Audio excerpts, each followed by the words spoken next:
Chaque jour, Charles et Carole vous présentent la leçon de l'école du sabbat.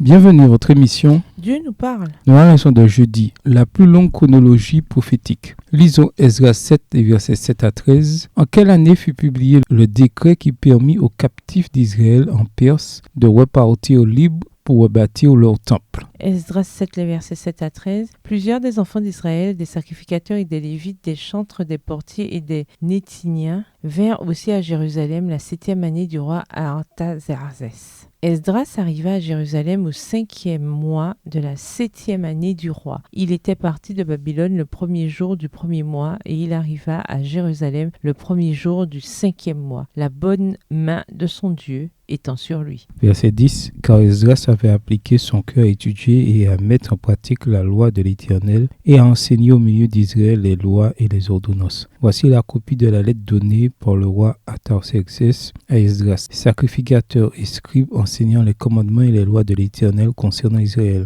Artaxerxès, roi des rois, à Esdras, sacrificateur et scribe, versé dans la loi du Dieu des cieux, etc. J'ai donné ordre de laisser aller tous ceux du peuple d'Israël, de ses sacrificateurs et de ses lévites, qui se trouvent dans son royaume et qui sont disposés à partir avec toi pour Jérusalem. Le décret fut publié par Artaxerxès, roi de Perse, en l'an 457 avant notre ère. Ce décret fut le dernier des 3 décrets qui permirent aux Juifs de retourner à Jérusalem pour la rebâtir et restaurer les services du temple. Ce 3e décret, le plus complet des 3, marque le début de la prophétie des 2300 jours ou années. Lisons Daniel 9, les versets 25 et 26. À quelle date cette période prophétique devait-elle commencer? Quels principaux événements ces versets prédisent-ils? Daniel 9, les versets 25 et 26. Sache-le donc et comprends, depuis le moment où la parole a annoncé que Jérusalem sera rebâtie jusqu'à loin au conducteur, il y a 7 semaines. Dans 62 semaines,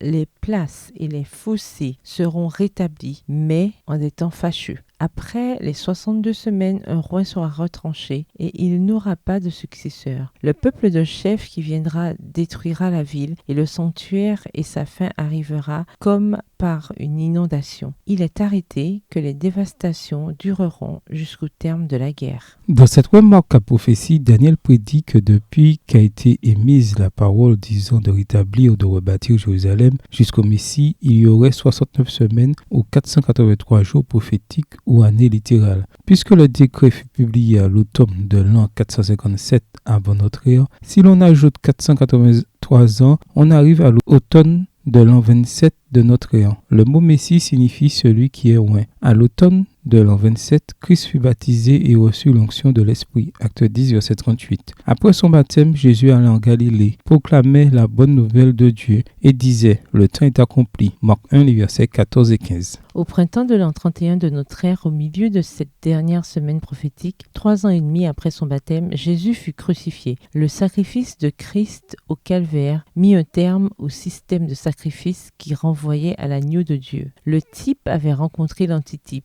Et finalement, tous les sacrifices et les offrandes du système cérémoniel cessèrent. Lisons Daniel 9, verset 27. Comment la 70e semaine devait-elle se terminer? Daniel 9, le verset 27.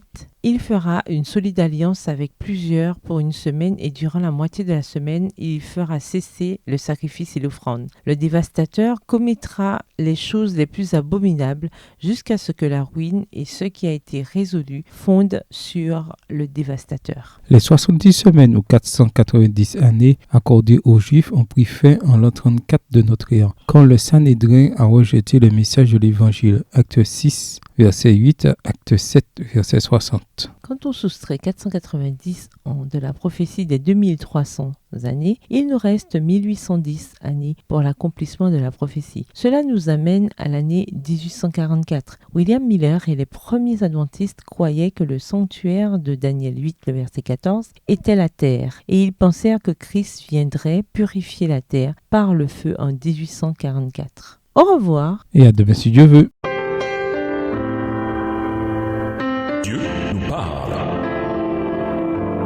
Chaque jour, Charles et Carole vous présentent la leçon de l'école du sabbat.